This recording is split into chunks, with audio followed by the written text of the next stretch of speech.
Hello friends, તમારું સ્વાગત છે મારી ચેનલમાં। આજે આપણે બનાવીશું રાજસ્થાનની ફેમસ પાપડ ચૂરીની રેસીપી। તો આ પાપડ ચૂરી ખાવામાં બહુ ટેસ્ટી અને ચટપટી એવી લાગે છે અને તમે શાક સાથે કે પછી દાળ રાઈસ સાથે ખાશો તો ખાવાનો સ્વાદ 100 ગણો વધારી દેશે અને એકદમ ઝટપટ બની પણ જાય છે। તો ચાલો બનાવીએ।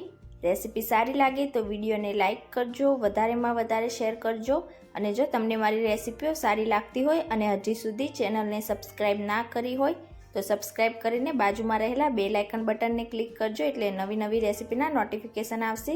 તો ચાલો બનાવીએ। તો સૌથી પહેલાં આપણે આ રીતે અડદના પાપડને ગેસ ઉપર શેકીને તૈયાર કરી લઈશું।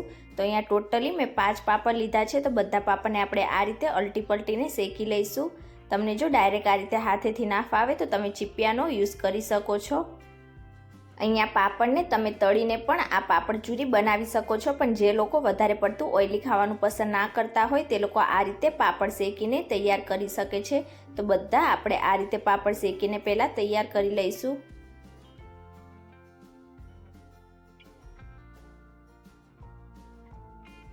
તો અહીંયા મેં ટોટલ બધા 5 પાપડ શેકીને તૈયાર કરી લીધા છે। હવે પાપડના આપણે આ રીતે વધારે મોટા પણ નહીં અને વધારે પડતા નાના પણ નહીં, એ રીતના ટુકડા કરીને તૈયાર કરીશું।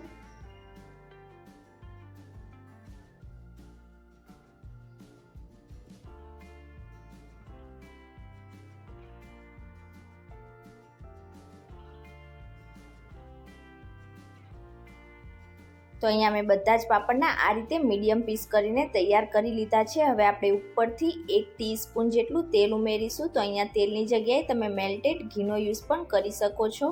હવે તેમાં અડધી ટીસ્પૂન કરતાં થોડુંક ઓછું સંચળ પાવડર ઉમેરીશું, અડધી ટીસ્પૂન શેકેલા જીરાનો પાવડર ઉમેરીશું, અડધી ટીસ્પૂન લાલ મરચું પાવડર ઉમેરીશું, અડધી ટીસ્પૂન ચાટ મસાલો ઉમેરીશું અને હવે તેમાં એક મોટું હોય તેવો ટામેટું લઈશું અને તેના આ રીતે એકદમ ઝીણા ઝીણા ટુકડા કરીને ઉમેરીશું। તો અહીંયા ખાસ તમારે ટામેટાના અંદરનો જે બીનો ભાગ હોય છે તેને અલગ કરી લેવાનો છે અને હવે તેમાં 2 ટેબલસ્પૂન જેટલું ઝીણું કટ કરેલું લીલું મરચું ઉમેરીશું। તો અહીંયા મરચું વધારે પડતું તીખું ના હોય તેવું જ તમારે લેવાનું અને એક મીડિયમ સાઇઝની ડુંગળીને પણ આપણે આ રીતે એકદમ ઝીણી ઝીણી કટ કરીને ઉમેરીશું। ઉપરથી અડધા કપ જેટલા ઝીણા કટ કરેલા લીલા ધાણા ઉમેરીશું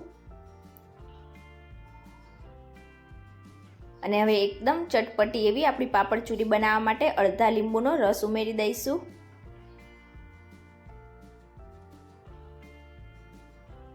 અને હવે બધી જ સામગ્રીઓને આપણે એકદમ સારી રીતે મિક્સ કરી લઈશું। એટલે આપણે જે કંઈ મસાલા યુઝ કરેલા છે તે બધા જ આપણા પાપડ ઉપર એકદમ સારી રીતે કોટ થઈ જશે અને આપણી પાપડ ચૂરી ખાવામાં બહુ ટેસ્ટી એવી લાગશે। તો તમે આ રીતે પાપડ ચૂરી બનાવીને શાક સાથે કે પછી દાળ રાઈસ સાથે સાઈડમાં સર્વ કરશો તો ખાવાનો સ્વાદ 100 ગણો વધારી દેશે અને એકદમ આ રીતે ઝટપટ બનીને પણ તૈયાર થઈ જાય છે।